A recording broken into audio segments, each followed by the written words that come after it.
Jangan lupa subscribe. Assalamualaikum warahmatullahi wabarakatuh. Jumpa lagi dengan saya Bustaminarda, sahabat BN. Kasus Vina yang heboh sekarang ini, yang kasusnya telah berlangsung selama 8 tahun, tampaknya kian hari kian melebar ke sana kemari. Dan sekarang ini titik perhatian publik tampaknya kepada tersangka Peggy Setiawan. Kenapa? Karena Peggy pada tanggal 24 melakukan sidang pra-peradilan. Dalam hal ini kita melihat ada kesan pihak Polri berupaya meyakinkan publik bahwa ini benar-benar Peggy Setiawan, Peggy alias Peron, yang menjadi otak pembunuhan Vina dan Eki 8 tahun lalu. Namun di sisi lain, dengan segala argumentasi dan bukti-bukti pula melalui pengacara Peggy, dia telah mengemukakan berbagai alasan bahwa ini bukanlah Peggy yang melakukan pembunuhan terhadap Vina dan Eki. Peggy ini tidak ada sangkut pautnya dengan itu. Dan Peggy ini pun bukan Peggy alias Peron. Terlepas dari semua ini, sahabat BN, tentu saja rakyat sekarang ini menginginkan kasus ini benar-benar kasus yang bangkitnya kembali untuk penegakkan hukum yang sebenar-benarnya adil. Kita yakin bahwa pihak korban pun tidak menginginkan yang tidak bersalah yang dihukum. Sebaliknya, pihak korban tentu tidak ingin pula yang bersalah tidak dihukum. Berdasarkan itu, tentu saja upaya penegakan hukum yang dilakukan oleh penegak hukum tentu benar-benarlah hendaknya penegakan hukum untuk keadilan. Bukan penegakan hukum sekadar untuk menuntaskan kasus ini.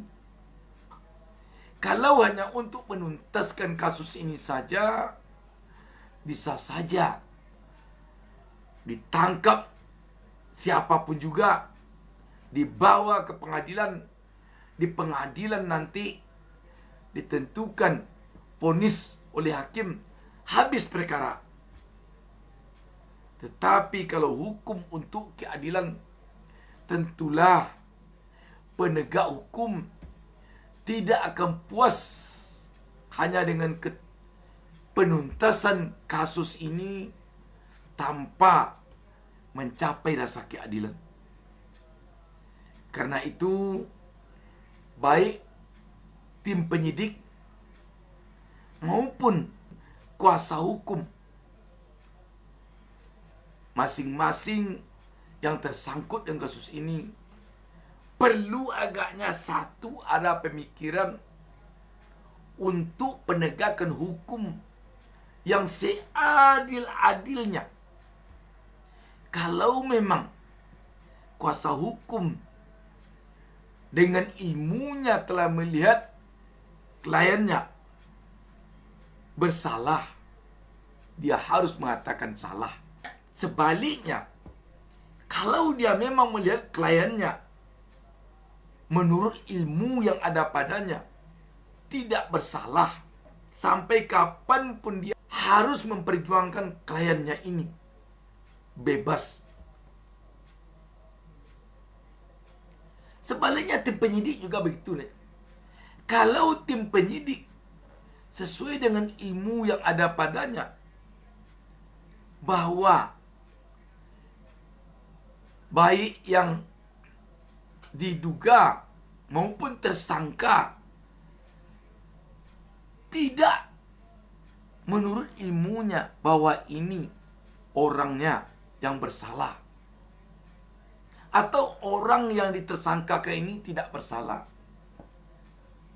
demi penegakan hukum, demi keadilan, tentu dia harus dengan lapang dada mengatakan bahwa ini tidak bersalah.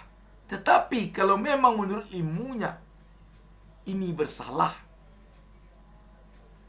tanpa ada tekanan dari kanan dan kiri, dari atas maupun bawah, dia harus memperjuangkan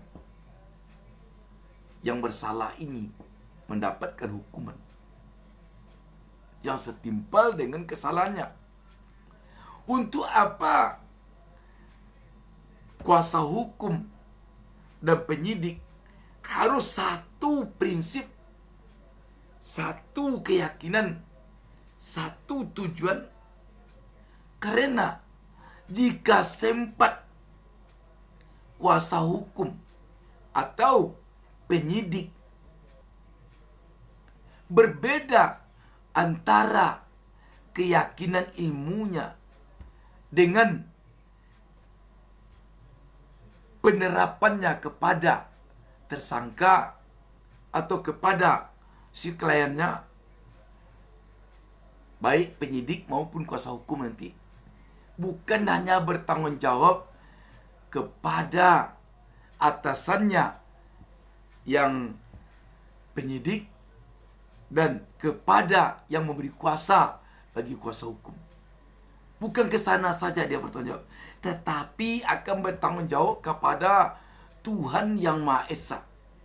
Kalau beragama Islam, tim penyidik dan kuasa hukum, dia akan mempertanggungjawabkan apa yang dilakukannya ini kepada Allah Subhanahu wa Ta'ala yang Maha Pencipta, yang Maha mengetahui ke sana. Kalau sempat yang tidak bersalah terhukum 1 hari, apalagi seumur hidup, apalagi 20 tahun, dosa yang akan dia tanggung.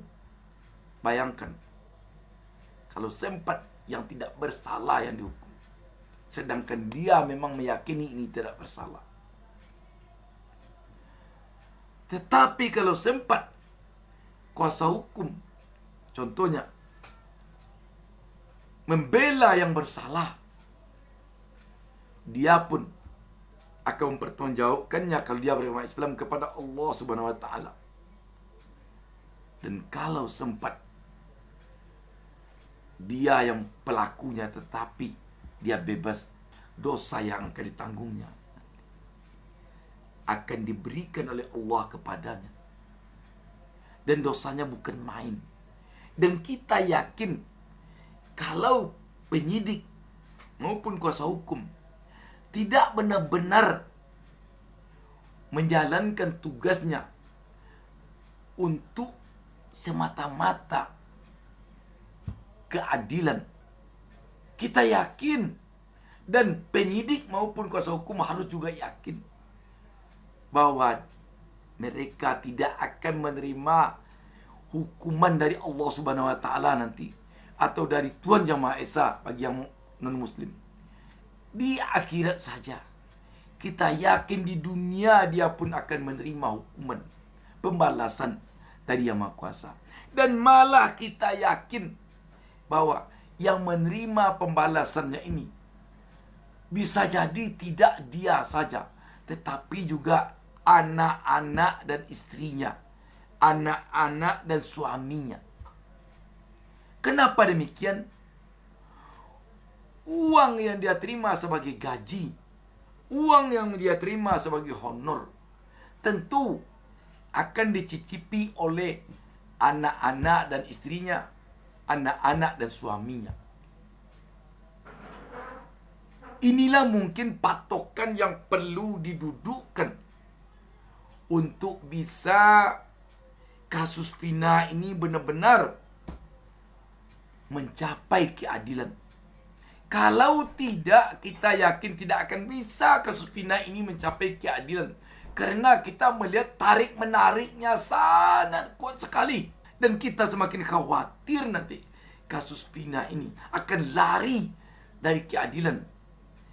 Ketika nanti sempat kasus hukum ini telah diwarnai kasus politik. Kenapa bisa kasus hukum ini menjadi kasus politik? Bisa jadi kasus hukum ini menjadi kasus politik karena pihak-pihak yang terkait dalam penuntasan kasus ini bisa jadi ada tujuan untuk mendapatkan jabatan baru yang lebih tinggi.